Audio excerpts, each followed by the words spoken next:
Hello, and welcome to Homeschool Moms Unfiltered. We are your unpolished, real life podcast for homeschool moms. So I'm Amanda, and my fabulous co host is. I'm Megan, really rocking the unpolished because I washed my hair with the best of intentions for our recording today, and it is not blow dried. So I'm like, well, I'm showing up as my authentic self. Today, my authentic self is rushed as hell. So here I am. Yeah, right? Okay, so that's almost the perfect lead in. I'll start with saying today we'll be talking about 2024-25 curriculum recommendations and what we're doing in our own homes. So I'll probably be leading most of the conversation because we use a lot more actual curriculum, but we'll both be talking about what the upcoming school year looks like for us in our homes.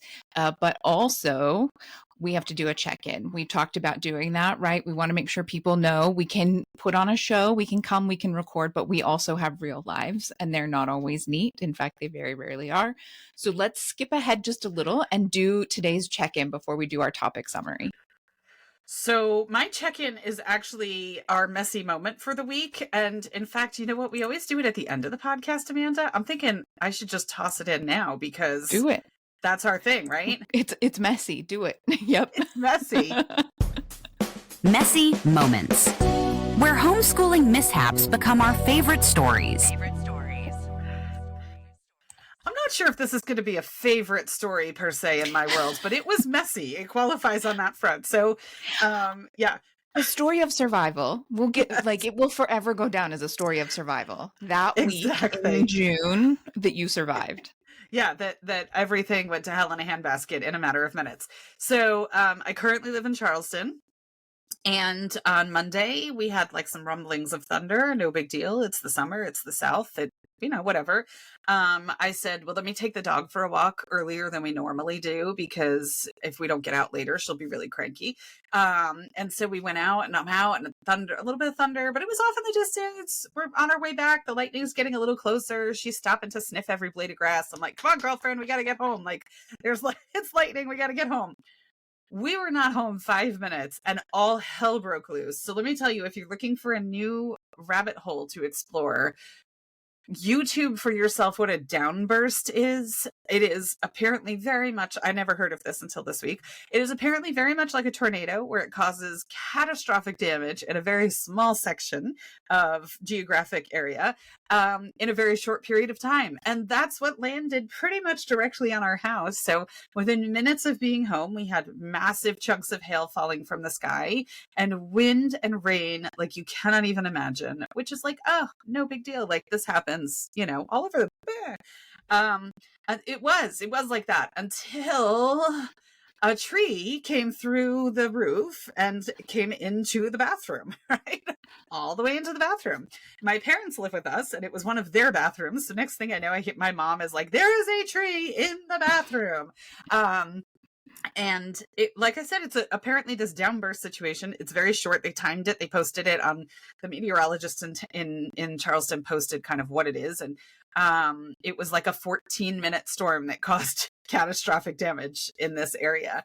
And so the hail ended pretty quickly. The severe wind ended pretty quickly. And we have the most amazing neighbors. So I literally ran across to a neighbor's house in knee-deep water that hadn't drained yet because the rain came so quickly, and was like, there is a tree in the bathroom. And within minutes, I mean, they're just amazing, right? Within minutes, people are here. My neighbor across the street, my husband are up on the roof. All of our teenage boys between mine and theirs are up on the roof. They've got tarps. They've got saws. They're getting the tree extricated from the roof. They're tarping the roof. They're putting, I had my kids out there once it was safe and our barbecue sits on some pavers. I was like, move the barbecue and get the pavers. And so the pavers are holding the tarp down, right? So, it's been a fucking week, let me tell you, right? I had a full week before the tree came through the roof, and now it's been, so yeah, when we were planning our podcast episode, I was like, Amanda, I haven't done shit to get us a rotating segment because it's been a week. And then I was like, well, you know what? That's the messy moment for the week then. My life is the messy moment.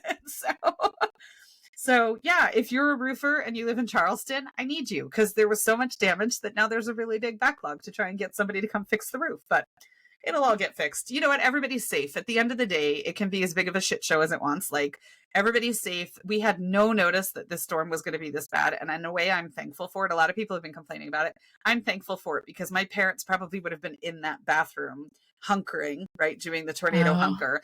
And so in a way, I'm glad there was no notice because that's where that was their biggest, they have 2 bathrooms. That's the biggest one in their place. They have an apartment here. And that's the biggest one. That's where they would have been. And a massive pine tree came through it. So, you know, we'll get it fixed. Everybody's happy. Everybody's healthy. Everybody's safe. So shit happens. But how's your week, Amanda? Do you have any like palm trees coming through your place or anything?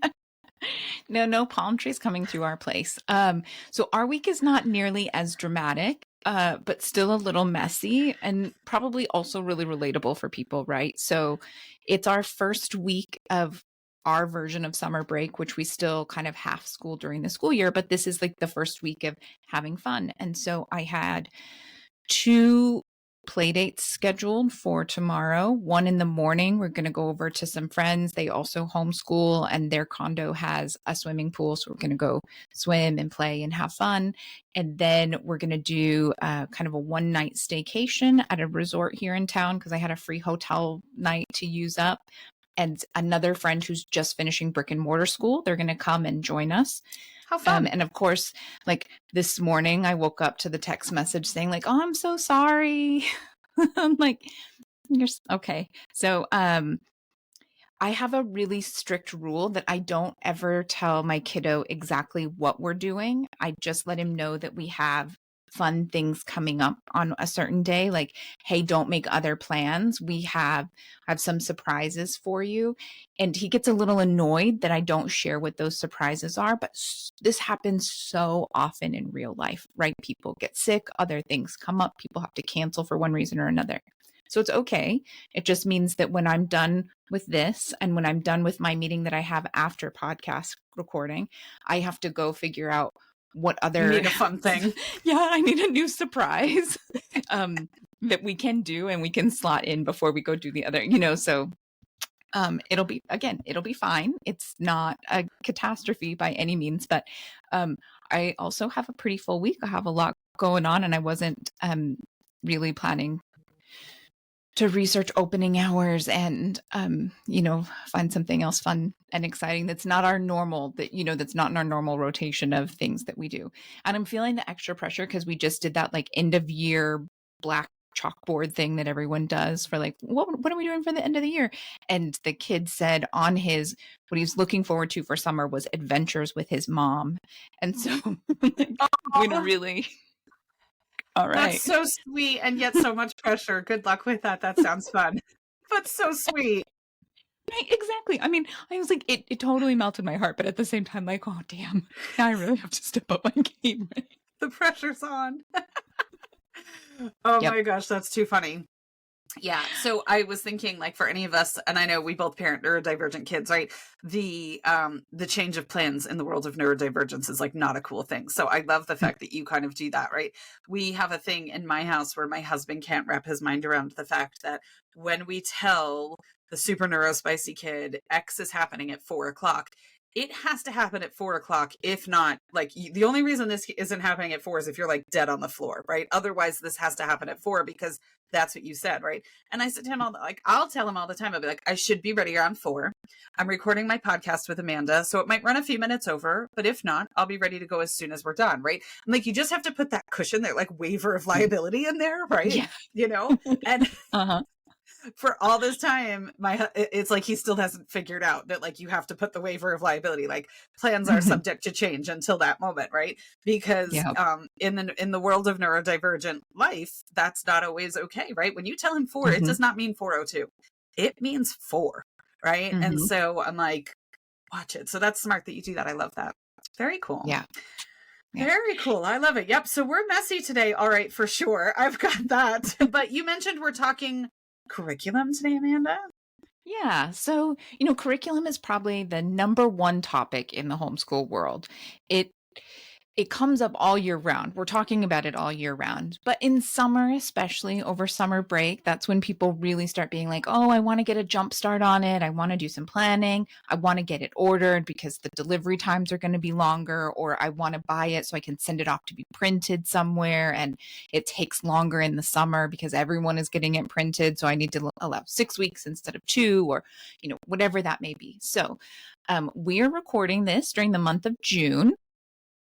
And that means that existing homeschoolers are feverishly planning, right, for their upcoming school year, unless you're an unschooler and then you're like, yo, we've already signed up for our classes that we're definitely doing, and everything else is like, it's gravy, right?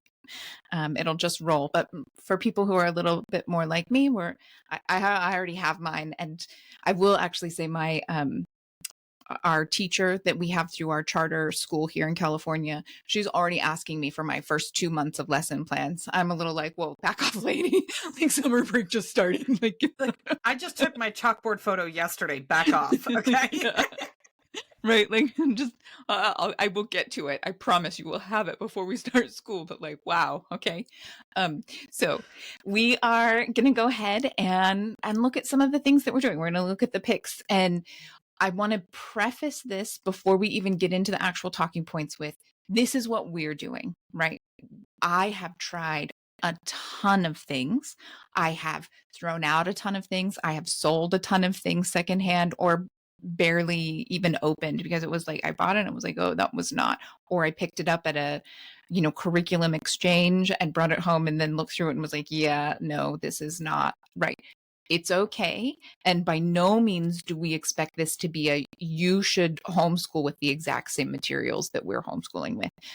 But we do hope that our insight and the reasons why we're choosing these things will be helpful for you as you are doing this, trying to figure out what you want to do and why and where and how it might slot in. Mm-hmm. I love that. So this actually, we've been planning this for a while, and it worked out great that it's this week when I am drowning in life stuff, because we are loosey-goosey schoolers. My kids are registered for a bunch of college classes or a bunch of mentorship programs and things like that, but I don't buy curriculum. So this is going to be like the Amanda show this week, and I'm going to sit here and be like, that sounds great, Amanda. I'm so happy for you. And I'm going to look interested, and that's going to be it. So it's a great week for me to kind of minimize my mental load. But before I let Amanda take it away for the curriculum show, I want to just give a quick reminder that you can book time with Amanda or myself, or both of us. So you can find a link to book a session in the description below, in the podcast description, or in our Instagram bio. If you want to get with Amanda and nerd out about curriculum and get some advice very specific to your kiddo, come do that. If you need help writing a transcript, I'm literally presenting at a homeschool conference this week on how to write transcripts. So yeah, I mean, just about whatever topic that you would like individualized one-on-one support with, reassurance with, etc. Come book a time with us. We're more than happy to hang out and help on something that's very specific to you. But in the meantime, I'm going to let Amanda do what she loves and talk about homeschool curriculum.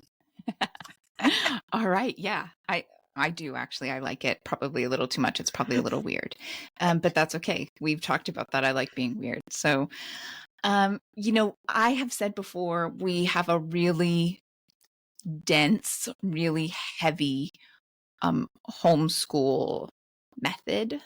And so I just want to reiterate that, right? I'm going to talk about some of the high points of things that we do and things we're using and stuff that we're for sure going to use or try next year. And I don't want you to listen to all of the things that I'm talking about and be like, holy shit, we don't do anywhere close to that. And like, they say that you only have to homeschool for 60 minutes a day, or that you can finish your homeschool in 90 minutes a day. How the hell is she getting all of that done in 90 minutes a day? We are not. And we are not the norm. We're not typical. And you don't have to do what we do. If you have a similar style and a similar family makeup and your kid wants to do it, again, by all means, go for it. But you don't have to. Like, don't stress yourself out trying to compare yourself to the Amandas here. I'm not trying to be a Jones. I don't need to be a Jones. I'm just Amanda, and this is what we do. So I feel like, do you remember that 80s movie with the robot, Short Circuit? You remember him, Johnny Five? Oh, do you know this movie? Don't. Oh, okay. You totally have to. I know you don't do a lot of TV with your kiddo, but this is just like, I'll say wholesome 80s television, but then at the same time, do you ever go back and watch some of the stuff from the 80s Yeah. and you're like, What the? How whoa, was that? we were allowed to watch this as kids, like the spectrum of what was Yeah. kid friendly. I let my kids watch Big one time when they were like really little. I'm thinking we were doing like a full Tom Hanks thing like one summer, Uh-huh. and we did like There's No Crying in Baseball and like all that stuff. We got to Big and I was like, earmuffs. I mean, they were really small, right? I was like, earmuffs, right? This is before I really just like threw caution to the wind. So anyway, as I remember it, I was allowed to watch it as a kid in the 80s, but there's this robot. I think he gets zapped by lightning and he comes to life, and he has this like insatiable need for information. He calls it input, like need more input, right? And that's him. He's like always doing stuff. And so like your kid, you have a Johnny 5 kid. So that's it. And if you haven't watched it, okay, Short Circuit, and then also Battery Not Included, 2 classic 80s films that everyone should add it to your summer. Like when it's too hot to go outside or it's raining too much, do it. Just know that in the 80s, television censorship was very different than it is today. It was different. Yeah. So what is your Johnny 5 kid doing this year? Yeah, so he really likes history. He will do a lot of things with history. But our primary history spine for our 5th grade year will be Pandia Press's History Quest. So we have been using History Quest since 2nd grade. They start with ancient times, they move into medieval times, then they have like an American history kind of component. I will say that there are better history options out there for older kiddos. If you're looking for a high school kiddo, this is not the right curriculum for you. But if you have an elementary age or a middle school age curriculum, History Quest is great. And we especially like it in our house because it has an audiobook option. So you can get the audiobook and then you can get the teacher manual and use them together. It also comes with a lot of, every week has at least 4 or 5 reading options that go along with it. And so I kind of do a month in advance. I reserve them from the library online and go pick them up. And then he has a lot of extra reading, whether it's picture books, the occasional small chapter book. We'd previously talked about Who Was. They'll sometimes include books like that. And so it's just an all around. It has a lot of things in it. And it does have hands-on components each week if you want to do those hands-on components. It also includes copy work or dictation work if that's something that you're wanting to do in your homeschool. That said, it is not the best if you have a very hands-on learner, if they really need a lot of the tactile input and they want to do projects. If that's your learner, I would probably actually look at Curiosity Chronicles. It was not the right fit for us, but it is another really good history option. It's great to be your primary spine. And both of these are less whitewashed than the average history curriculum out there. Okay. Like, let's be real. It's really easy to get like a Christian whitewashed Eurocentric history. And I'm not going to say that either one of these are completely not that, but it's much better than it could be. It's much better than what we learned when we were in school, hands down. Yeah, I was going to ask, I'm like, I know you're not teaching anything in your homeschool that's not like that, right? But some of the stuff that we see out there is just horrifying. I mean, it's just a complete rewriting of history. It's like it's like a Mad Libs version of history. And so it's nice to know that these are actual history, right? Which is pretty cool. Yeah. And the History Quest, they do a really good job of focusing on different regions, different areas, and talking about things.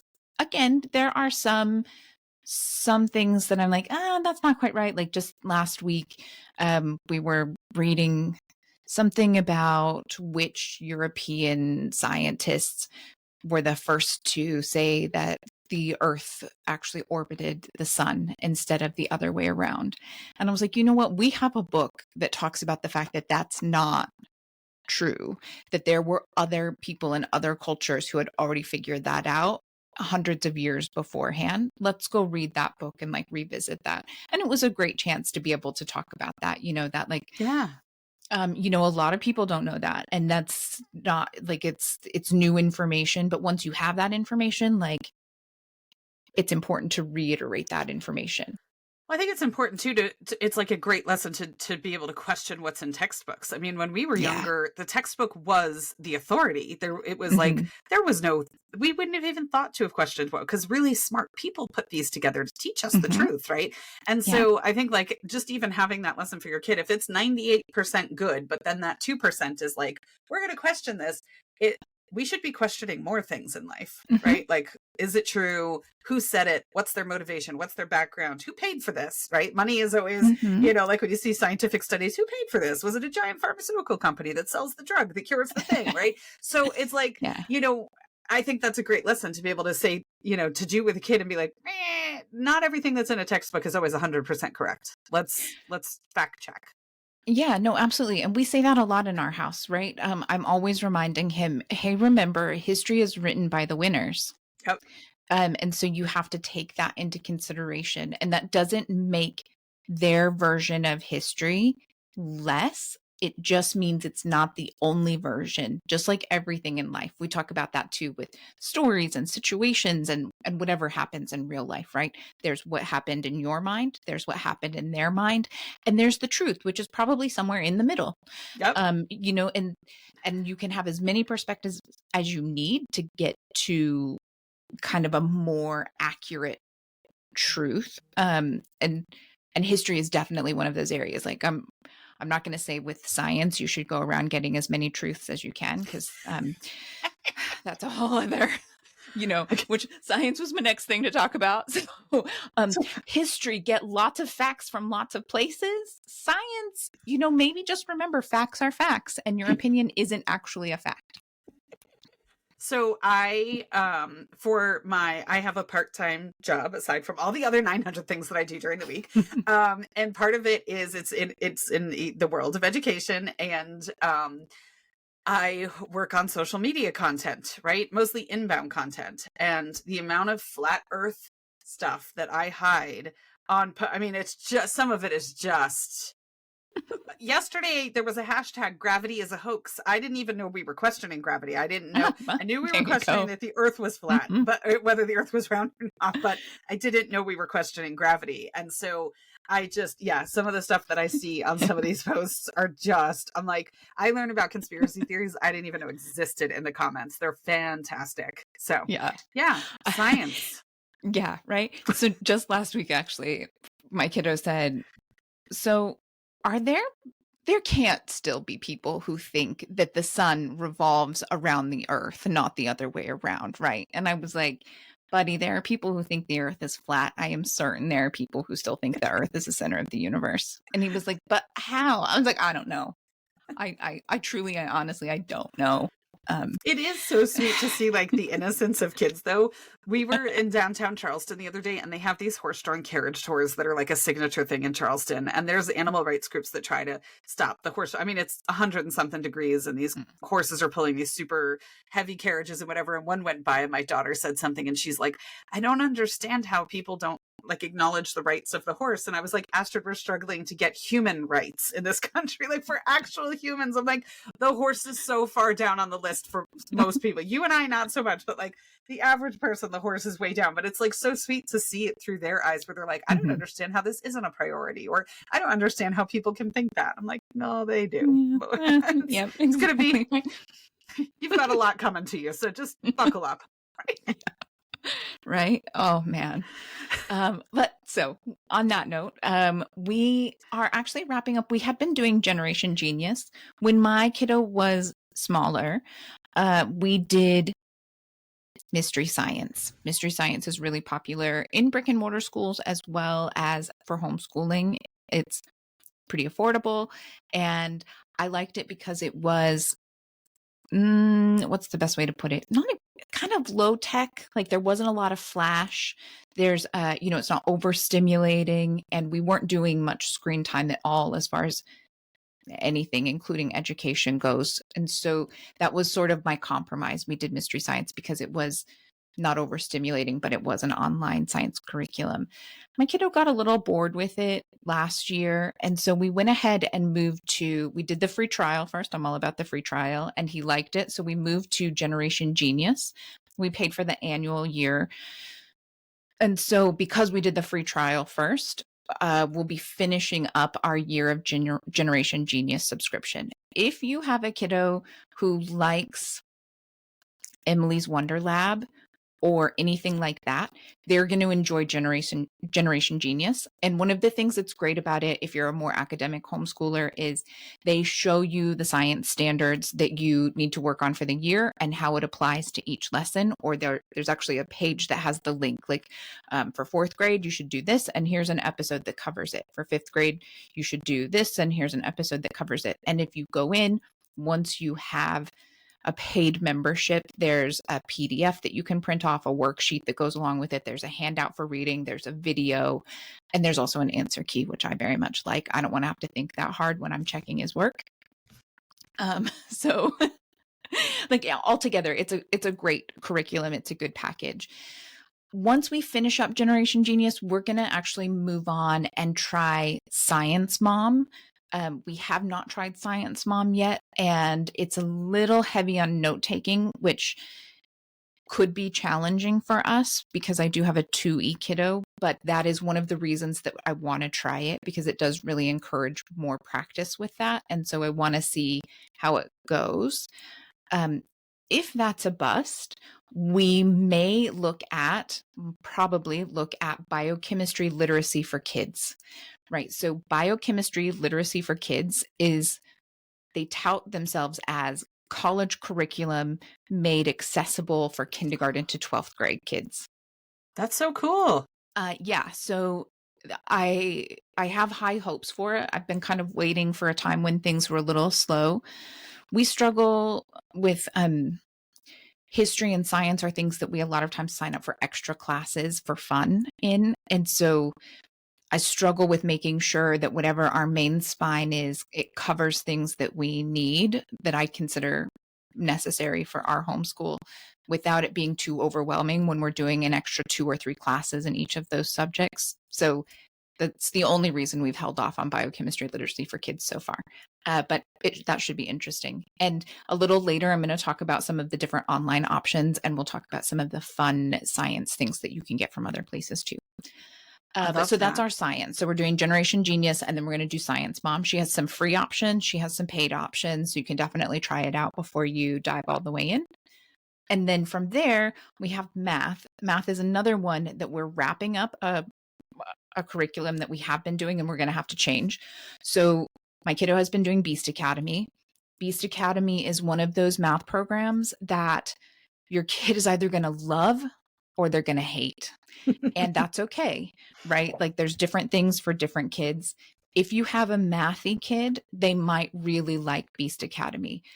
If you're going to try Beast Academy, I cannot stress this enough. Please, please, please do the online placement tests. You can print them out, do them ahead of time. The grade levels do not match up. Do not think I have a second grader, so I need Beast Academy level 2. You are only setting your kid up to absolutely hate Beast Academy. And wherever they fall on that placement test, say according to Beast Academy, they're ready for 2C. Don't start at 2C. Please, for the love of all things, start at 2A or 2B, because it very quickly gets very challenging. Beast Academy is all about making them think deep, making them think in abstract ways. It really prepares kids for competitive math if they want to do math competitions and things like that, because it's just a totally different. This is not rote memorization and here's your equation and here's how to do it.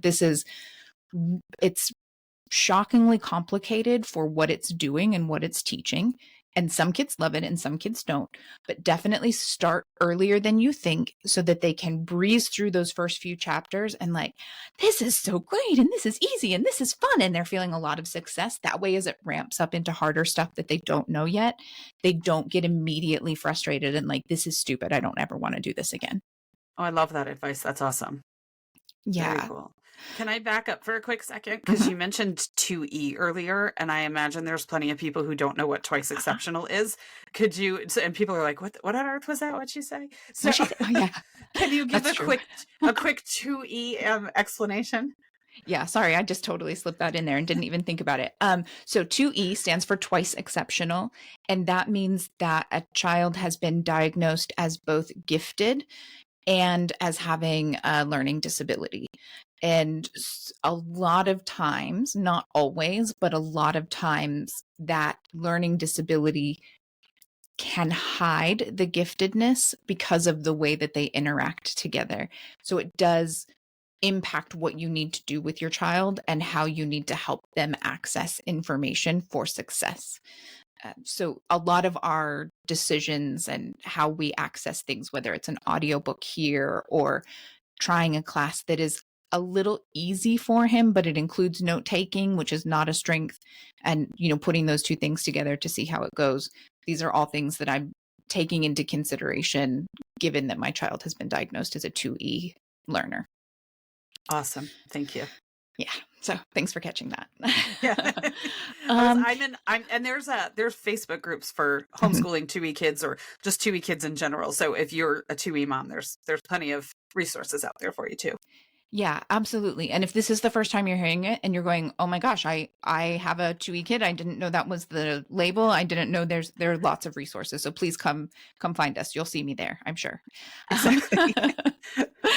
And so, yeah, so we're doing Beast Academy. He's only got a few units left in it. So we'll probably finish before Thanksgiving, American Thanksgiving. And at that point, we will move into their next level from that company. That's art of problem solving. And I'm not positive how that's going to go. They also offer placement tests.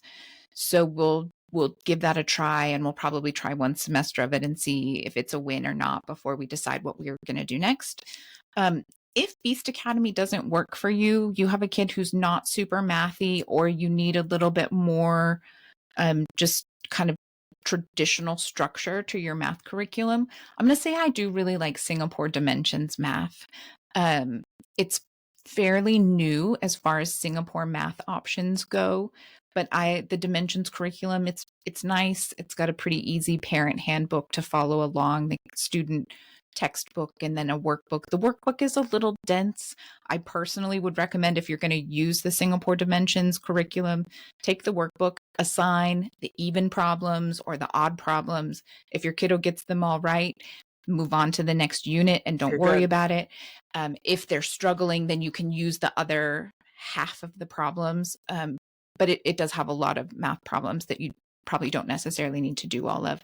And it also encourages a lot of hands-on manipulatives, which I think is good for math, especially in the early years. It can be really helpful to have that piece. And if, unfortunately, in my opinion, most of the really good math curriculums are not particularly cheap. They're not insanely expensive, but you're looking at least $100 a year kind of thing, a bare minimum for like the good math curriculums. But there is Khan Academy. Khan Academy, it's free, it's solid, it's got videos that walk kids through it. Then there's kind of practice problems and little quizzes and things like that. So you have a good idea if they're getting it or not getting it. And, there's nothing wrong with that. If you're really thinking, I can't do this, or I don't know what we're going to do, or I'm not sure what, and I just need them to be doing some math, by all means, it's there. It's a really valuable resource that's been put out. And, you don't need to turn your nose up at it just because you assume like, well, it's free, it can't be very good. It's actually pretty good. And it's been around that's been around for as long as I've been homeschooling and beyond. So it's been around for ages, which is really awesome. Yeah. Very cool. They're kind of one of those, the proof is in the pudding, right? They wouldn't still be around and be as popular if there's easy peasy homeschooling and power homeschool. So I'm not quite sure. That's true. And how many posts a day do you see for easy peasy and power homeschooling, right? Yeah. The Khan Academy is not in that same category. No. Yeah. Yeah. We'll just say that. Khan Academy. If you're going to go with a free curriculum, go look at Khan Academy, please. And actually, this is not exactly this, but if you're looking at free stuff, Fish Tank Learning is also good. It's not the same setup in any way, shape, or form, but they have ELA that wraps in social studies and history.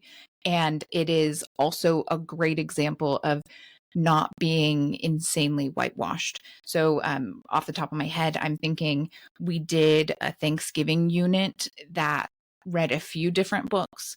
And one of them, and I was really like, oh, I heard really good things about this. And now I'm kind of worried. One of them had the Magic Treehouse book on pilgrims.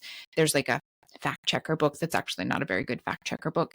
And I was like, really, we're supposed to read that? And like, but we read it. And then we talked about, there was a lot of discussion around the idea of who tells history and the words that they use. Do we agree with the words that they use to describe these people? Do we think that they should have used different terminology? And really using it in that way and helping kids see like, well, I enjoyed this story, but it wasn't exactly the best way to do it. You know, I'm struggling with the most polite way to say this. I know we're unfiltered, but I don't want to be an absolute ass. But yeah, so it definitely encourages critical thinking. We'll put it that way. And so I guess actually, oh, go ahead. Sorry, I was going to say, like, I've seen people say things too, like, well, how do I know if it's whitewashed? Like, they take it at face value because that's how they learned it. So how do you know that, right? And so sometimes it's just a matter of you all doing a little bit of research and investigation together. I mean, I had a scenario, my daughter was doing a project, this has got to be 5 years ago, where she was doing a project on the cotton gin. And she came to me, she went off and did all this research, and she came to me and she's telling me all this stuff about the cotton gin. And I was like, girlfriend, where'd you research that? None of this sounds accurate, right? And so she shows me her sources, we dive in, and it was all this stuff. And I'm like, I either have a false recollection or was taught complete crap in school. But basically, I remember having this line of thought that the cotton gin was like amazingly helpful, right? Because it made work more simple. When you dive into it, the numbers of people being enslaved to farm cotton skyrocketed with the invention of the cotton gin, because the gin part made it easier, but then there was more need to plant and pick. And so the cotton gin was actually one of the worst things they could have, but that's not what I learned in school. And so it literally, it wasn't me saying to her, let's investigate this, because I'm not so sure this is, I thought she was completely off her rocker. I was like, none of that is true. Where'd you get this whacked out information? And then when we actually researched it, I was like, holy shit, this is true. And everything that I thought I knew about, I'm like, what else do I not know? Right. So sometimes if you don't have to know all of this to be able to investigate things that are not true history, things that are whitewashed, because I literally learned that one on the fly thinking my kid was nuts. And I was like, oh, wait, it turns out she was totally correct. And what she found on the internet was true. We went to a local museum and they confirmed everything. I was like, oh, this is so not what I learned in history class. Right. So you don't have to know all of it. You can do it together, right? You can grow and learn together, because a lot of what we learned wasn't true. Yeah. Gosh. Yeah, that is so true. Yeah. So, so speaking of whitewashed and Eurocentric curriculum, the one that we do enjoy quite a bit that is quite whitewashed and Eurocentric, I'll just put that out there. For ELA, we really enjoy Michael Clay Thompson. Michael Clay Thompson, he's an older white man, and he uses a lot of the classics, and he includes Caesar's English in his curriculum for stems and roots and Latin words and things like that, right? It's very Eurocentric as far as curriculum goes. It is oftentimes recommended for gifted learners for ELA. And we were struggling with ELA, and I decided to give it a try. And my kid really, really loved it. He loves the stories. It's got a lot of fun stories where, I don't know, fish and seagulls talk about how sentences should come together and the importance of order in paragraphs so that you don't have chaos. And just, it's a fun way, the way that it's presented. Someone online had recently asked if I only wanted to pay for a couple of books. It's a very expensive curriculum as well. So definitely, if you're looking at it, see if you can find it secondhand. But someone was asking if I was only going to include one or two of the books, which ones should I buy? Which ones can I leave out? And I was kind of like, well, I don't really think I'd leave any of them out personally. It really does work well all together. Then I thought, well, you know what? Let me go to the kid and ask him, like, which ones do you think you don't need?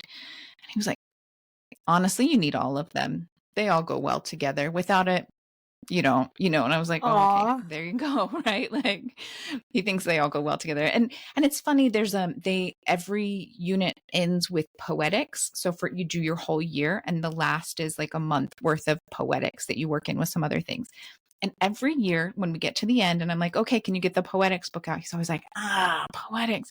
And then I swear by like the third day, he's writing poems, he's writing songs, he's composing music to go with his songs.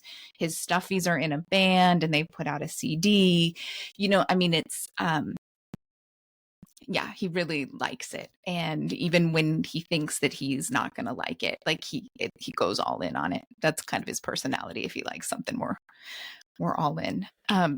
We now have a Lego CD player because we don't have a real CD player in our house. So that's Are there people when you said CD, I was like, what decade is she homeschooling in? I'm not really sure. No. I was like, it's kind of funny because the device that apparently plays the albums looks very much like a record player, but I was informed that it's a CD player. And then I got a CD, homemade, obviously it's all homemade with aluminum foil and cardboard, right? And it comes in a sleeve that looks like a record sleeve, but it's a CD. And, so I'm going to say the 10-year-old's a little confused about what he considers ancient technology. But he listens to podcasts and he can just ask his Alexa to play whatever music he wants. So I'm going to give him a pass, right? Exactly. At least he knows what CDs and records are, kind of, sort of. Like, it's a little jumbled, but he's got it, right? It's an important context in history. So yeah, right. In history. Oh my God. How old are we? We're walking history. There we go.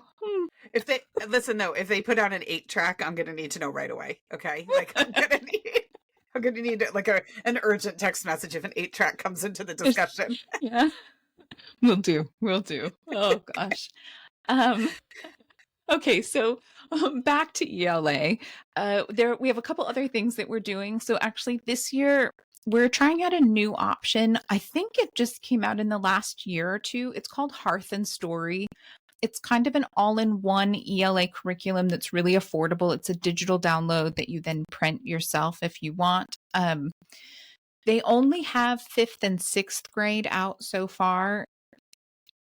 In my mind, from looking through it, it looks pretty fun and fairly easy.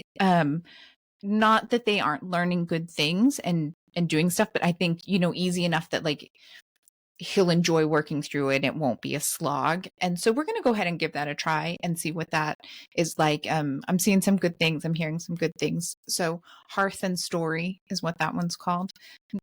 Worth maybe checking out if you're looking for something for 5th or 6th grade. And then in our home, we do need to focus on explicit writing instruction. So we do, technically Michael Clay Thompson includes writing in it, but that we don't do much with that. And so we will continue with Step Up to Writing, which is a curriculum that is incredibly hard to get your hands on if you're homeschooling. So I'm just going to put that out there. I think it's a great curriculum. You can get units. Well, you can watch videos on how to implement it on YouTube, and you can get affordable little unit studies on Teachers Pay Teachers. But the actual textbook and curriculum, it's really hard to get your hands on. So, I don't necessarily recommend trying to get the teacher's book and the printable, all the extra things. But it is a great writing curriculum if you have a kid who's struggling. It's all about color coding your paragraphs. That helps you understand, like, your topic sentence is green, and then, your next level is yellow, and then all of your details are red, and it helps kids really see what they're supposed to be doing. And it also focuses a lot on graphic organizers and helping kids find the right kind of graphic organizer for each type of thing they're writing. And really, if you have a kiddo who's struggling, it is an option to look at for writing instruction, explicit writing instruction. So those are kind of like our main big things, right? Those are our main core things that we do every day. I know not everyone does all of those things every day, and that's okay. um, and then once we go from there, we get into all of our extras. So we do Spanish. For Spanish, we have a variety of things. No one in our house is fluent in Spanish, so teaching our kids Spanish is definitely outsourced. We have a combination of books that come with audio, and so he can practice reading and hearing audio by a native Spanish speaker. One option for that is 1/3 stories. They are kids' picture books, but it's a really neat idea. It's a subscription box, but the books themselves they start out in the stories, the first couple pages, it's all in English. And then it starts throwing in a couple Spanish words. And then by the end of the book, it's like at least half Spanish and half English. And then it comes with note cards and some workbook pages and some hands-on things to do along with it. And there's an app where you listen to a native speaker who goes over the vocabulary as well as reads the story. So it's a good thing. They definitely have Spanish and French, and I think they might have German and maybe something else, but don't hold me to that. So that's an option if you're looking for some foreign language or other language help there. Or even I have a friend who lives here in Southern California.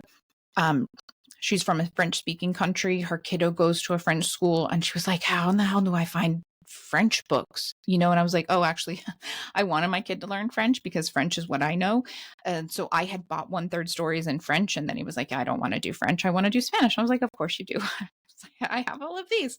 But so I gave her the books, right? And I was like, oh, actually, I have like a dozen books that have a bunch of French in them. And so this is a great way for you to be able to practice, because it's really hard to find kids' books in foreign languages for them to practice that reading and comprehension. So that's an option. And then we also do online classes.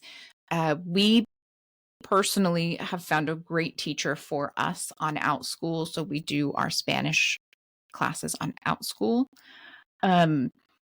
Beyond that, we also have chess. That's considered a school subject in our house. So he does chess at least once or twice a week. And that looks for us like Chess Kids. He will play on Chess Kids. He will also do some books. He's got a few different books that he can kind of work through challenges and learn openings. And I don't play chess, so I don't know exactly what I'm talking about, openings and closings. And I suppose there's middles or something. I don't know. I watched The Queen's Gambit on Netflix. Does that qualify me? Right? That was so good, right? That's really basically, that's basically all I know about the chess parts. I just kind of, my eyes glazed over, but the rest of it was amazing. Right? Yeah, totally. And then we do random online lessons and some random like kind of virtual classes and tournament plays and things like that, just for fun. In our house, we also do art, and at this point, we focus mainly on techniques classes. And those are a lot harder to find than one would think, but we look around different places and we have found them. We do, like last year, he did colored pencil techniques. He did an oil, pastel, and watercolor class that talked about the techniques, and they worked on those kinds of things. And so we'll do something similar along those same lines next year because he really enjoyed it. And we also do SEL classes online. You can find curriculum that you can do at home. There are options online, a lot of different vendors and providers. We do it through our California public charter school in a virtual class, but there are also classes on OutSchool and other places as well.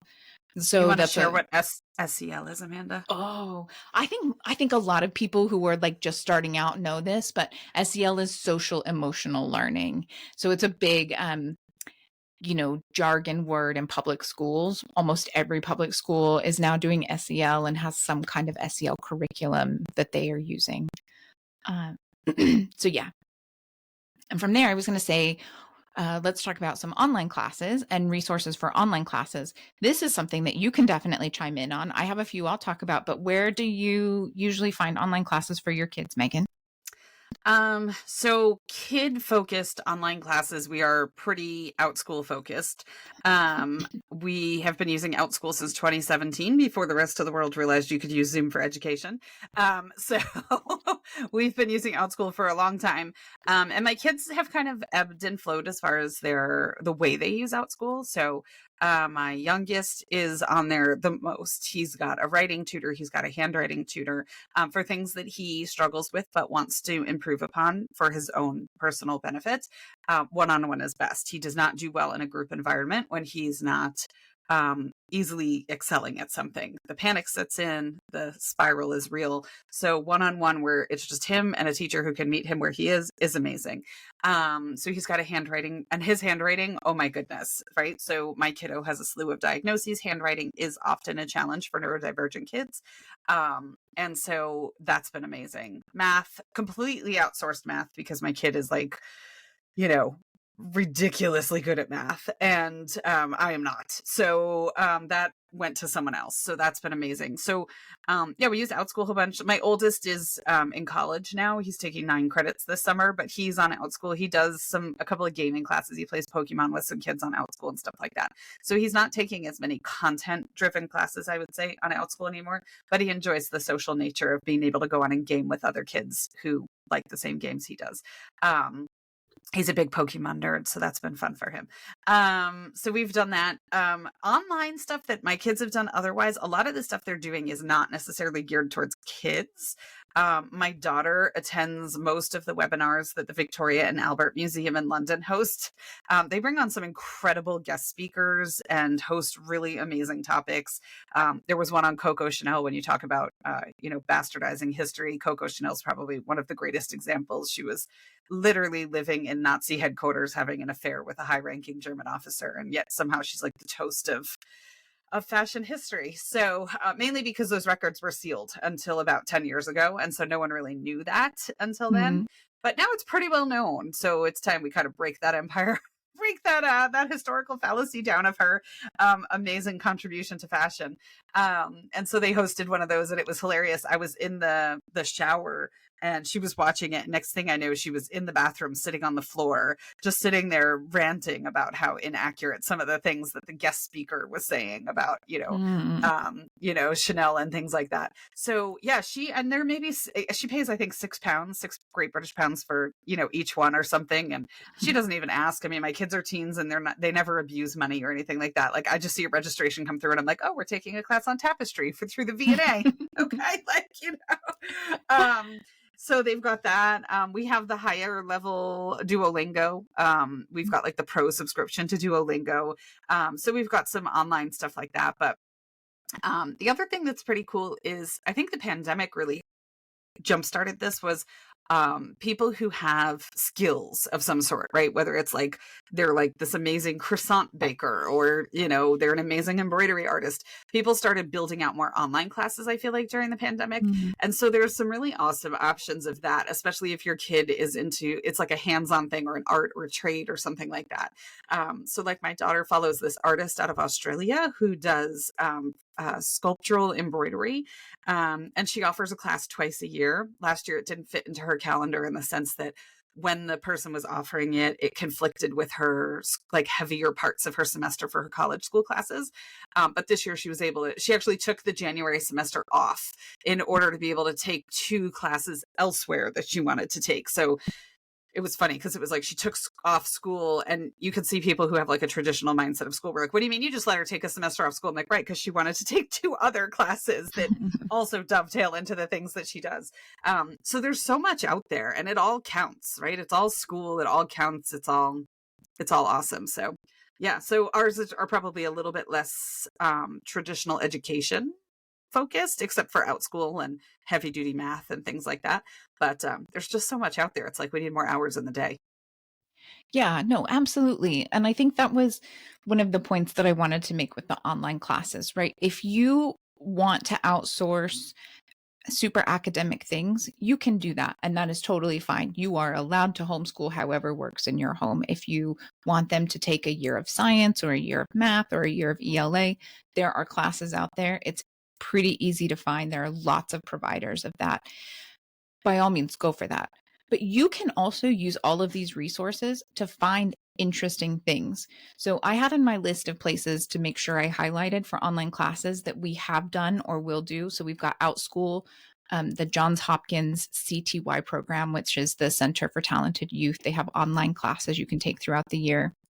We'll probably try something from Online G3, which is another online program that caters a lot to gifted students.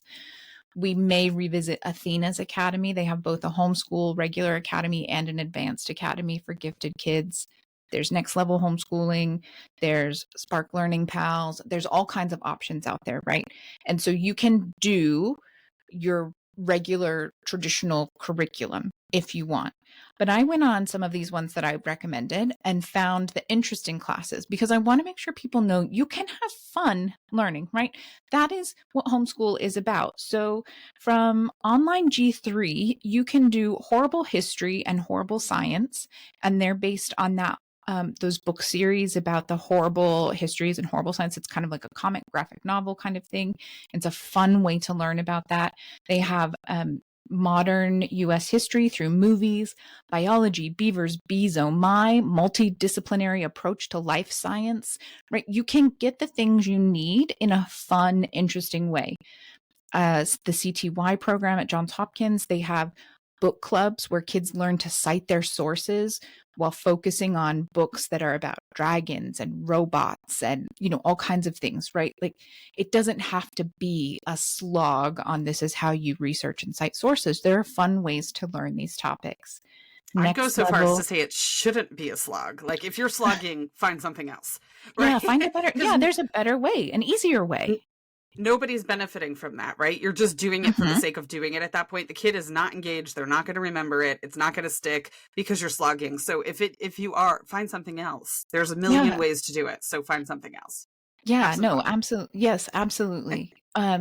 So some options from Next Level, they have, they do a genetics class, science class that looks at mythical beasts from Harry Potter. So I know Harry Potter's, it can be a bit questionable, but you don't have to buy the Harry Potter book. You're just genetically engineering and modifying mythical beasts from the story. So that's a fun one. They have the history of student protests coming up in the fall. They've got a comparative world mythology class, right? There's a lot of fun things. Then you go Athena's. They have conceptual physics. I was like, oh, I want to take that. Do you think they would notice that I'm a grown up in there? And then other interesting things, right? There's an intro to public health. With everything that's happened, I'm sure there are some kids that would enjoy doing that for science over chemistry or whatever other kind of science thing. You're like, oh, we have to do this. Like, why not talk about public health if that's something that your kiddo's interested in? And I think there are a lot that are. There's also world religions and Avatar. I'm like, okay, well, that's an interesting. I'd be curious how that comes together. And there's also a world religions and sustainable development. I know a couple kids who would absolutely be totally into that. Like that's kind of a big thing here in Southern California. There's some great summer camps and things around sustainable development. And I can only imagine how interesting that would be. I know specifically, I'm going to share it with a friend who they're Jewish and Methodist. And he's super into sustainable development. And I'm just like, winner on all fronts. This class, right? Like how interesting. And he's the kind of kid that loves to absorb information as well. So, and then, you go to OutSchool. So there's, you can learn French through calligraphy. There's, aerodynamics and paper airplanes where kids make 2 different paper airplanes every week and then learn why one works this way and one doesn't work that way. And the differences. There's student newspaper, which is actually a really hard thing to find if you're homeschooling. There's cake decorating, which is talk about fine motor skills and life skills and all kinds. And then also, project planning, troubleshooting, overcoming obstacles, right? And everything that you have mentioned, right? I mentioned that today I was working on a presentation for speaking about transcripts this weekend. Every single thing that you've brought up fits on a transcript, right? Absolutely. And literally the final slide of my transcript presentation says, like, you don't mold your homeschooling to the transcript. The transcript molds around the experience that you've had. You build the learning experience that your kids need for their long-term goals and it works for the way your child learns. The transcript works around you, not the other way around. So like all this stuff fits. It all works. Yeah, a transcript, it's not made of metal.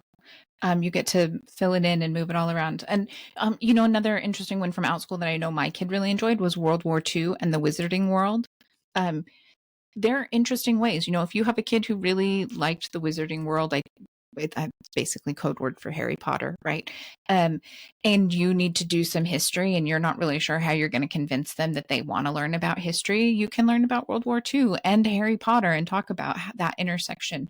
And it's academic. It counts as schoolwork. Just because it's fun doesn't mean that it doesn't count, right? That's the whole point of homeschooling, is that you get to find fun ways to learn. You get to bring back the joy and the curiosity in learning. And there's so many options out there. Isn't that a sad statement about society as a whole? That it's like, we've come to a place where we think, like, if the kids are having fun, then this is extra. This is not okay, right? Yeah. The work part has to be awful and we have to slog through it, and we have to do it because we have to do it. And if they're having fun, then that's just extras. That's icing on the cake, but the cake is made of crap, right? Like, so it's like, but it's not, that's not how it has to work, right? So, no, not okay. Yeah, no, totally. Kind of beyond that, the one last thing that I'm going to plug that we're definitely going to do for 24-25 school year is we're going to do some additional class and work through iCivics. It's icivics.org. Because it's an election year, they always have great stuff, but during an election year, they're going to have a lot of extra great stuff. Last year, we got to do a virtual Zoom. That's kind of an oxymoron, right? But we got to do one with Sonia Sotomayor, the Supreme Court Justice.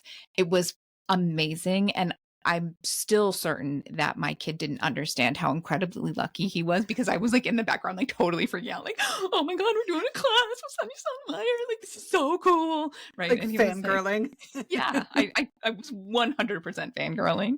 And so they offer a ton of great one-off seminar things and things you can download and curriculum and all kinds of stuff. So we'll definitely be using some of that this coming fall. And then you have PE, right? And depending on where you are, what you have to do for PE, what you record, lots and lots and lots of people record things like playing in the backyard and jumping on the trampoline, and they count that as PE. We live in a condo. We don't have a trampoline in our backyard. And if you fell off the trampoline on the balcony, it would be deadly. So, we don't do that. We have a little bit more organized. In years past, we've had swim lessons that counted as our PE, and we do still sometimes count swimming as PE if we've gone on vacation and had a pool at the hotel or something like that. But for us, he's doing golf. Again, talk about a Eurocentric whitewashed PE curriculum. And then he has also recently really gotten into parkour. So we count that, right? He's doing golf and parkour as our PE, and that when we're done, right? He enjoys it and he gets great physical activity, and it's not the boring, like, you have to learn how to do all of these things and badminton and climb this rope and what do you mean you don't want to do sit-ups and push-ups and learn volleyball and my oldest child's transcript has Pokemon Go for his PE, and my daughter thought that I was bananas for putting that. She was like, you just made that up. That's like not okay. And I said, first of all, the Pokemon Go app tracks how far you walk. And he pulled up his stats, and he had walked like 1,200 kilometers playing Pokemon Go or something ridiculous. So I'm not a Pokemon player, but there's a thing where you hatch an egg, and then within 12 hours, you have to walk like 4 miles or something in order for the egg to do something. I don't know.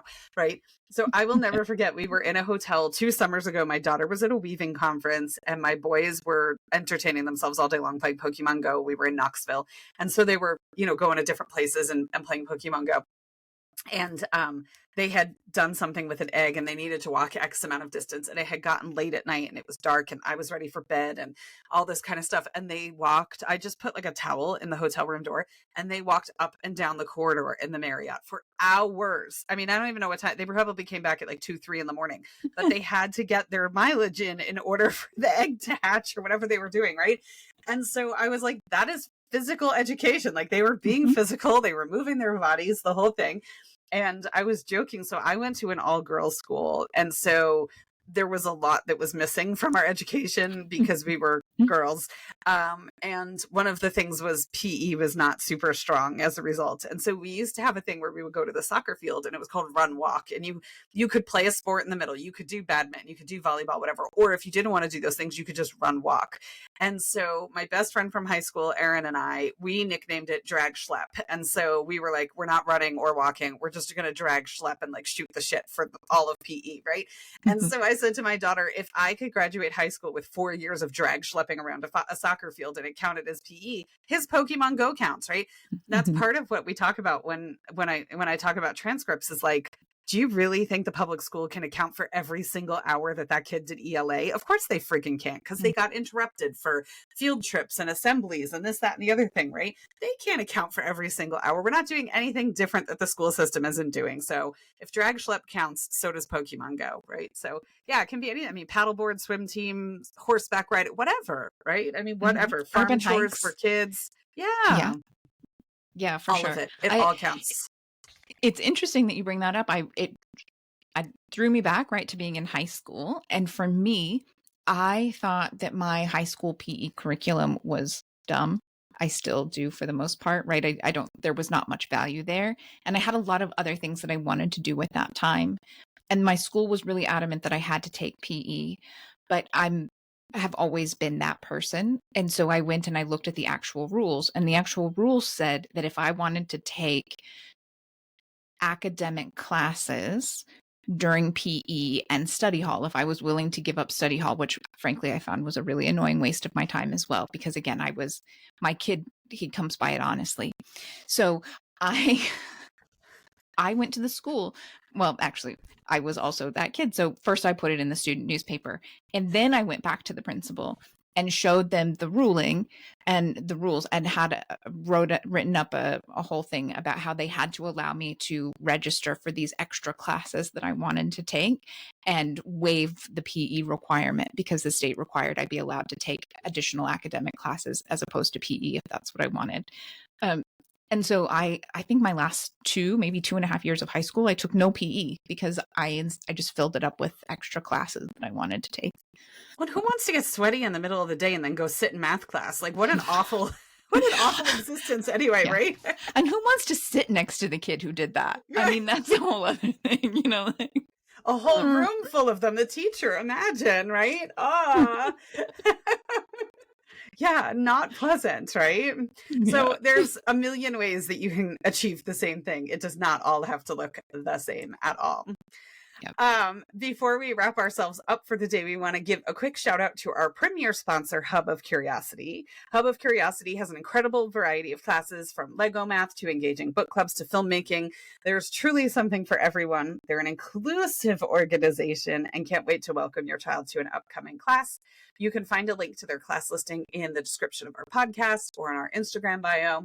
All Homeschool Moms Unfiltered listeners can use code OFCUR115, OFCUR115 for $15 off a Hub of Curiosity class.